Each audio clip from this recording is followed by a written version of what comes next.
மன்னிப்பு கேட்கணும். என் தலைவன் போய் தொடர்ந்து இருக்கிறப்ப உன் வயசு எவ்வளவு? இல்ல அவரே ஒரு தகுதி இல்ல. உனக்கு என்ன தகுதி இருக்கு முதல்ல இப்படி பேசுறதுக்கு? அம்மா விட்டுட்டு ஓடும் போது என் தலைவன் 87ல உன்னோட நிலவரம் என்ன? என் தலைவனை பத்தி உனக்கு என்ன தெரியும்? சொல்லு. தகுதி உள்ளவனே நான் எந்த நாளாக கேட்டேன்? தகுதி உள்ளவனே வெளியில வாப்பா. தகுதி உள்ள நான் விவாதம் பண்ண தயார். வாங்க பாப்பா கோவில்பட்டி விவாதம் பண்ண தயார். ஏன் பயப்படுறீங்க? வெளியில வந்து விவாதம் பண்ணுங்க. ஏன் உள்ள உட்கார்ந்து விவாதம் பண்ண தயாரான்னு கேட்டீங்கல்ல? வெளிய வாங்க.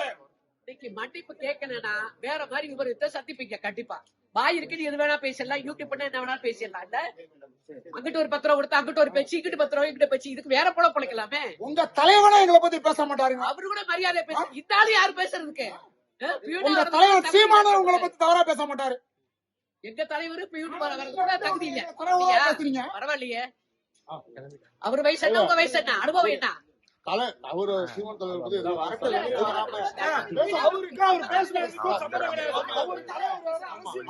அவரோட யூடியூப் சேனல் பேரு.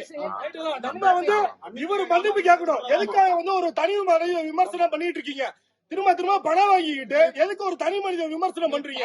விமர்சனம் பண்ணா ஓகே. அவர் ஒரு கட்சியோட பொதுச் செயலாளர். அவர் விமர்சனம் பண்றது ஒரு தொண்டர் ஏற்றுக்க மாட்டோம்.